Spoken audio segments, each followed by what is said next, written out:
주시면 질문해 주시면 그 질문에 대해서 대답하려고 아무 준비 없이 왔어요. 그런데 우리 자매님이 짤막하게 간증을 하라고 갑자기 그래서 이런 시간이 저에게는 처음 있는 경험이라서 어떻게 해야 될지 잘 모르겠어요. 근데 제가요 성격이 이렇게 적극적이지 못하고 소극적이고 다른 사람이 하는 거를 이렇게 잘 다른 사람 말을 잘 듣는 성격이에요.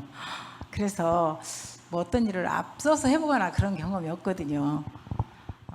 우리 형제님이 필리핀 가자고 할 때 저는요 그냥 당신 혼자 가시고 나는 한국에서 애들 키우겠다고 그렇게 말했어요. 어떻게 한국 사람이 말도 못하는데 막 미국 같은 데 이런 데 가서 이민 가서 하는 사람들 보면 너무 저하고는 너무 저로서는 상상이 안 되는 일이었거든요. 근데 이제 저에게 이제 외국에 가서 살아야 된다는 그런 생각은 정말 도저히 제가 감당할 수 없었어요. 그래서 엄청 마음에 고민이 많이 있고 우리 아이들도 다 싫어했어요. 왜냐하면 그 동네에 그 또래들이 너무 많아서 학교만 갔다 오면 뛰어놀고 이제 그 시절에는 뭐 학원 가는 아이들도 별로 없었으니까요. 그래서 다 싫어했었는데 시간이 갈수록 형제님한테 나는 안 가겠다고 했지만 계속 마음에 짐이 되고 좀 막 마음이 나중에는 괴롭고 그래서 생각해 보니까 제가 결혼 사역할 때도 이렇게 남편에게 순종하겠다고 사역을 했는데 이렇게 내가 불가능하다고 해서 막 안 간다고 말하는 거는 주님 앞에서 합당하지 않고 주님이 좀 슬퍼하실 것 같다는 생각이 들어서 어느 날 혼자 이렇게 주님 그러면 제가 영어 공부를 한번 해보겠다고 그래서 성 가능성이 보이면 따라가고 가능성이 전혀 없을 것 같으면 이제 정말 주님 저는 모르겠습니다. 그때는 이제 갈 용기가 없습니다. 그러고 이제 우리 아들이 그때 중학교 2학년이었거든요. 그 중학교 1학년 교과서가 이제 집에 있었어요. 그리고 그때 그 녹음 테이프에 그 책을 쭉 읽는 테이프가 이제 집에 있었어요. 그래서 그걸 이제 틀어놓고 열심히 이제 공부를 하는 거예요. 근데 형제님이 안 계실 때만 멀리 출타했을 때만 이제 그걸 공부하고 있었는데 하루는 이제 그 저희 집이 막 이제 허술한 집이라 문도 안 잠그고 막 그렇게 사는 집이에요. 막 귀에 꽂고 막 이제 열심히 하고 있었는데 우리 형제님이 어디 갔다가 이렇게 서울에 어디 하여튼 집회에 갔다가 오다가 제가 형제님이 문을 열고 방에 들어올 때까지 모르고 막 이제 그 녹음 테이프를 따라서 영어를 읽는 거를 듣고는 저는 아직 사실 결정 아직 못하고 있는데 우리 형제님 볼 때는 이 여자가 이제 이렇게 영어를 하는 거 보니까 나를 따라갈 모양이라 하고 갑자기 저를 번쩍 안더니 막 방을 막 그 조그만 방을 막 이렇게 막 돌아다니면서 저를 안고 좋아서 어쩔 줄 모르는 거예요. 그래서 이렇게 기뻐하는데 나 아직 못 갈 것 같아요. 그 말을 참아 못하겠어서 그냥 가는 걸로 이제 정말 이상하게 주님이 또 그렇게 하셨어요. 근데 지금 생각해 보면 그 말씀대로 하나님께서는 그 로마서 8장 28절 제가 참 좋아하는 말씀인데 그 뜻대로 부르신 자 하나님을 사랑하는 자에게는 모든 것이 합력해서 선을 이룬다는 말씀이 어떤 오해를 통해서도 하나님은 선을 이루시고 또 정말 제가 상상할 때 저는 너무 조그만 도시에서 태어나서 아주 평범한 정말 이렇게 삶을 살았는데 선교사의 아내까지 사는 또 삶도 감당할 수 있도록 또 저는 사실 뭐 제가 일한 건 없어요. 집에서 형제님 밥 해주고 빨래 해주고 손님들 오시면 식사 대접하고 뭐 애들 그냥 뒤치다거리하고 그렇게 살았거든요. 뭐 앞장서서 무슨 일을 해본 적은 없어요.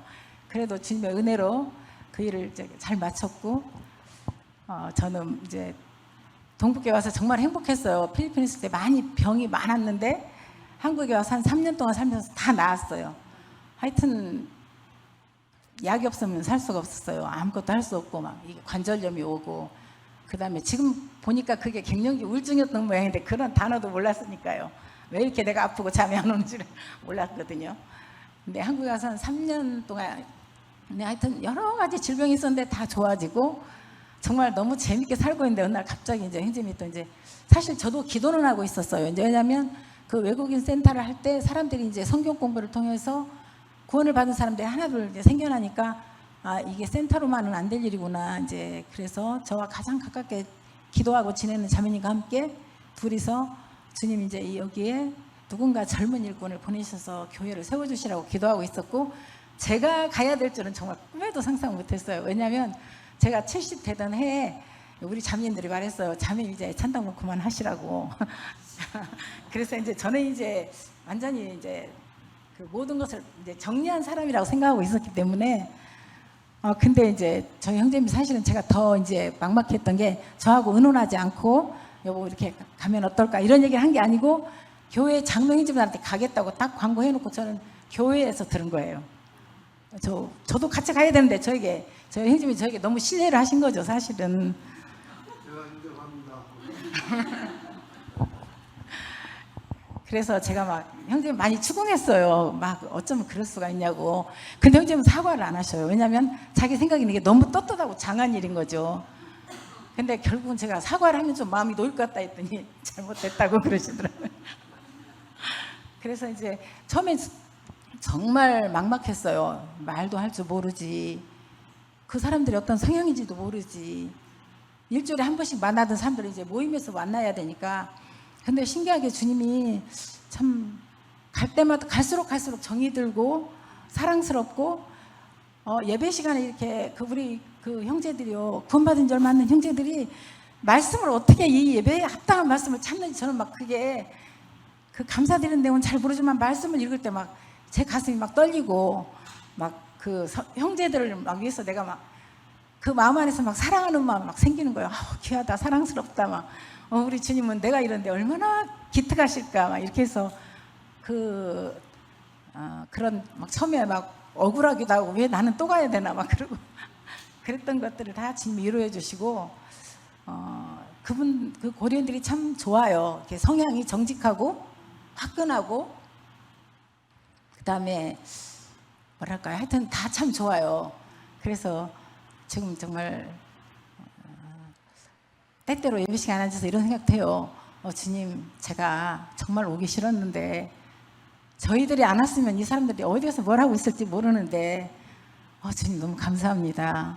이 사람들이 이렇게 모여서 예배를 드릴 수 있다는 게. 그리고 정말 교회는 몇 개 있어요. 한국 목사들이 이제 하는 고려인들을 상대로 하는 게 좀 제가 알기로 한 3개 정도 있는데 이제 다 사람들이 10명 안에 이렇게 적은 숫자예요.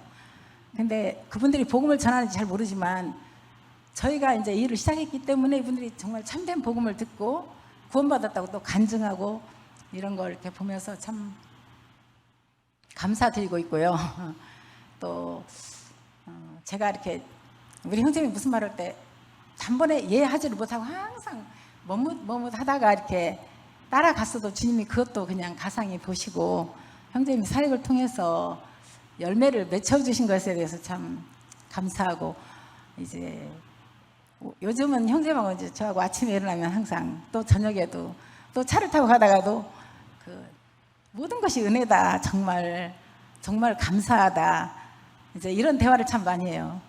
그래서 우리 형제님 말씀하신 대로 이렇게 너무 많이 아프거나 고생하지 않고 자식들에게나 성도들에게 어려움을 안 주고 이제 이렇게 깨끗하게 잘 살다가 주님 부르시면 참 주님 만나면 좋겠다 이제 그런 얘기를 많이 하고 있고 늘 감사해요. 그리고요 제가 이제 지금까지 형제님 어디 가자 올 때마다 제가 싫어했잖아요. 근데 혹시 저희 형제님 82 전에 혹시 주님이 북한의 문을 열어주시면 그때는 제가요 정말 머뭇거리지 않고 그냥 예 가겠나이다 하고 형제님 따라서 북한에 들어가서 또 복음도 전하면 얼마나 좋을까 그런 마음의 소원이 있습니다. 처음에 시작할 때는 우리 동부교회 자매님들이 조를 짰더라고요. 벌써 올곡교회. 저는 알지 못한 사이에 이제 윤자매님이 애찬 은퇴했으니까 우리가 다 같이 가서 하자 이렇게 해서 10조를 짜놨었어요. 그래서 그냥 미안하지만 또 자매들 이렇게 해주시니까 한 2달 정도 그렇게 자매들 와서 해주셨어요. 이제 저는 반만 하고 그랬는데 우리 월곡교회 그 구원받은 가정이 2가정이 있어요. 물론 그때 당시에 부인들은 믿는 상태가 아니고 형제님들이 구원을 받으신 분이 2분 계신데 그분들이 우리가 하자 왜 계속 이렇게 동북교회 신세를 지냐 이렇게 해가지고 형제님 한 분이 이제 2분이 하시게 되니까 제가 동북교회 자매님들한테 얘기했어요. 이렇게 2분이 하시니까 첫째 주만 자매님들이 그러면 도와주면 이제 넷째 주는 내가 이제 어떻게 해보겠다 이렇게 해가지고 지금은 첫째 주는 항상 그 지원했던 자매님들 아니고 동북교회가 이제 자매 그 애찬조가 12조가 있어요. 3명씩. 그래서 1조가 1월 달에, 2조는 2월 달에 이렇게 1년 내내 첫째 주는 이제 동북교회 자매들 와서 해주시고, 그 다음에 둘째 주는 이제 알렉산더 형제라는 형제가 하고, 셋째 주는 이제 콘스탄틴이라는 형제가 또 해요. 그리고 넷째 주는 이제 뭐 제가 또 이제 그냥 대충 그냥 또 해서 그렇게 먹고 있어요.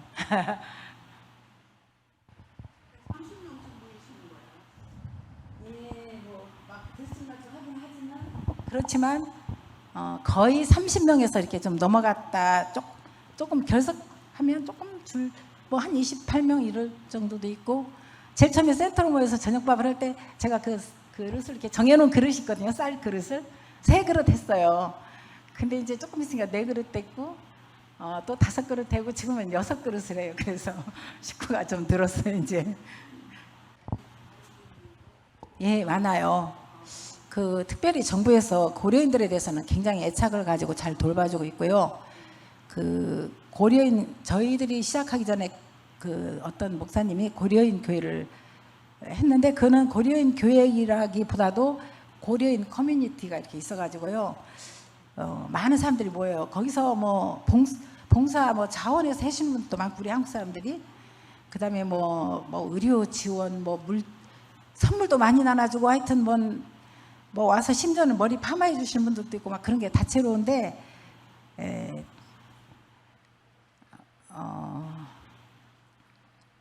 거기 우리 모임의 그 자매님들이 거기에 제일 많은 숫자를 차지하죠. 그쪽에서.